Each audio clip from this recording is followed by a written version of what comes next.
को ठीक कर ले। यह टिप्पणी जब देश की सर्वोच्च अदालत में हुई तो यह सवाल उठा कि क्या सर्वोच्च अदालत को, जो भारत के संविधान की रक्षा का प्रतीक है, उसे किसी भक्त की आस्था को ऐसे हल्के में लेने का हक है?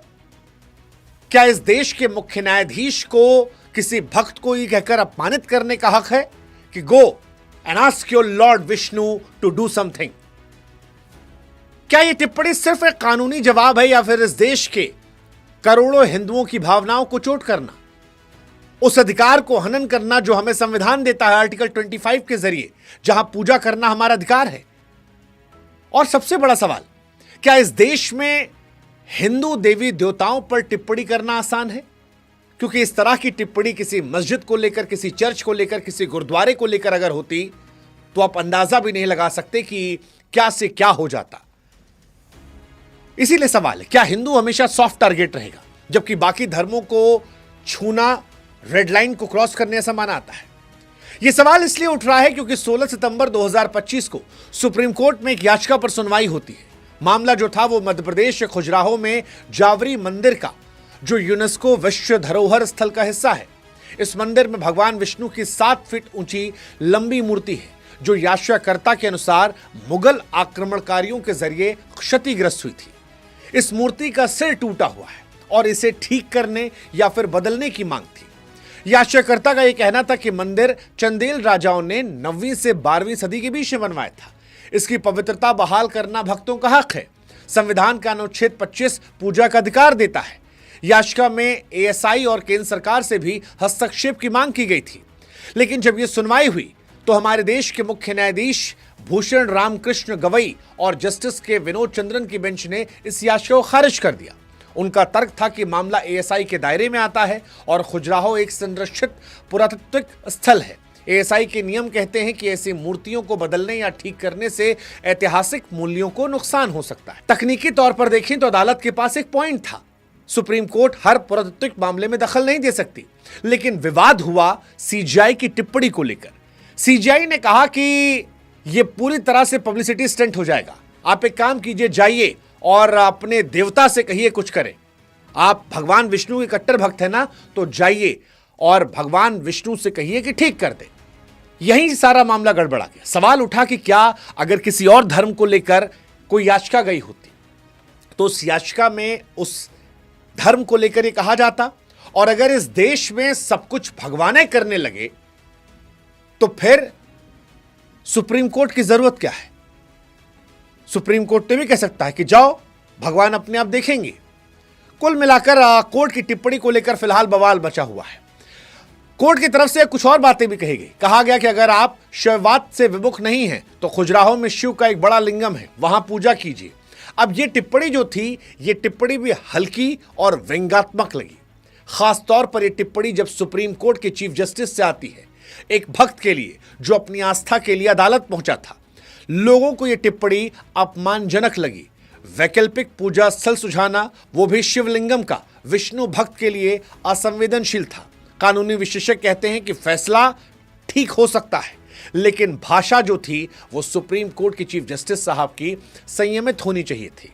अब हम उस देश में रहते हैं जहां पर सुप्रीम कोर्ट के फैसलों पर आमतौर पर टिप्पणियां नहीं की जाती हैं। कंटेम्प्ट ऑफ कोर्ट का डर रहता है। साथ ही हम ये मानते हैं कि देश की सर्वोच्च अदालत का सम्मान हम सबको करना चाहिए।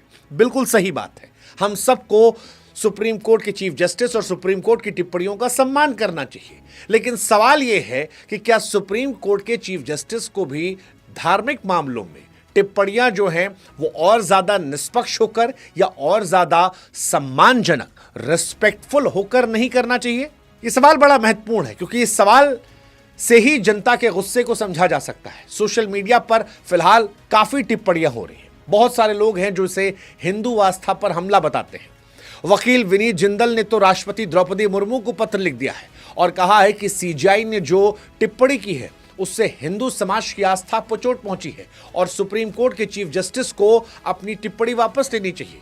यह भी कहा कि सुप्रीम कोर्ट को हर धर्म की गरिमा बनाए रखनी चाहिए। यह टिप्पणी हिंदू भावनाओं का अपमान करती है। कई सारे लोगों ने और भी लिखा कि go and ask your lord Vishnu do something. ये अपमान है। हजारों लाखों लोग जो हैं वो इसको लेकर चर्चा कर रहे हैं। वो कह रहे हैं कि हिंदुओं के लिए क्या अलग नियम कायदे कानून है? ये सवाल उठ रहा है।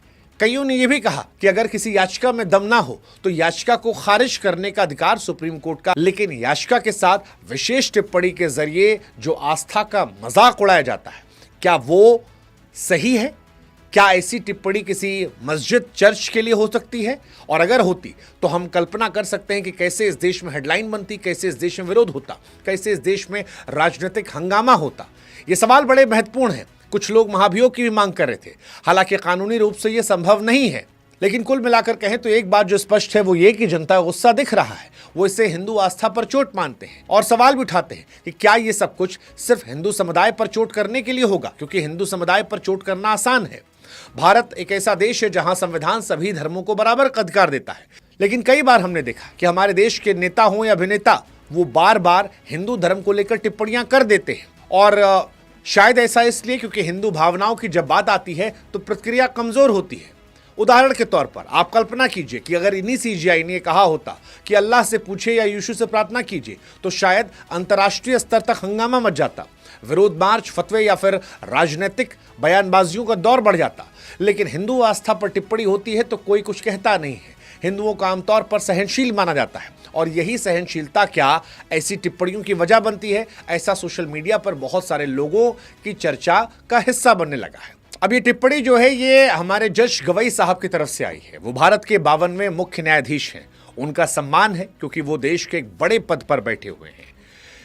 इससे पहले वो बॉम्बे हाई कोर्ट में जज थे, सुप्रीम कोर्ट में जज रह चुके हैं। उनकी नियुक्ति जो है वो कॉलेजियम सिस्टम से हुई है, जिसमें अनुसूचित जाति के प्रतिनिधियों को महत्व दिया गया है। गवई सामाजिक न्याय और संवैधानिक मामलों में हमेशा सक्रिय रहे हैं। वक्फ संशोधन अधिनियम 2025 से कुछ प्रावधानों पर रोक लगाने वाली बेंच में भी हिस्सा लिया था। उनका कार्यकाल जो है वो फिलहाल छोटा है, केवल 6 महीने का। ये 23 नवंबर 2025 से खत्म होगा। इतने कम समय में भी उनके कार्यकाल में जो ये टिप्पणी आई है, ये सुप्रीम कोर्ट की छवि पर लंबे समय तक असर डाल सकती है। कुल मिलाकर कहें तो यह घटना सुप्रीम कोर्ट की गरिमा के लिए एक सबक हो सकती है। सीजीआई गवई का फैसला कानूनी रूप से सही हो सकता है। उनकी टिप्पणी ने हिंदू भावनाओं को ठेस पहुंचाई है। जनता शायद इसीलिए सवाल उठा रही है।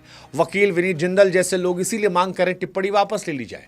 लेकिन सवाल यह है फिर वही कि क्या हिंदू देवी देवताओं पर टिप्पणी करना इतना आसान होता है?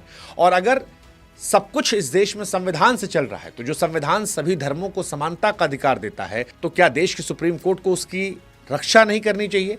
अगर सीजीआई ये टिप्पणी वापस लेते हैं तो शायद समाज में ये एक सकारात्मक कदम होगा। नहीं लेते हैं तो शायद ये दोहरे मापदंड को और पुख्ता करेगा।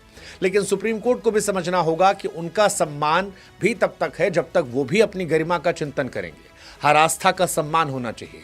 उन्हें भी समझना होगा कि रेड लाइन जो धर्मों को लेकर है, उसे सभी धर्मों के लिए बराबर बनाया जाए, तभी शायद एक बेहतर भारत का निर्माण किया जा सकता है। उम्मीद करते हैं कि इस टिप्पणी को वो वापस लेंगे।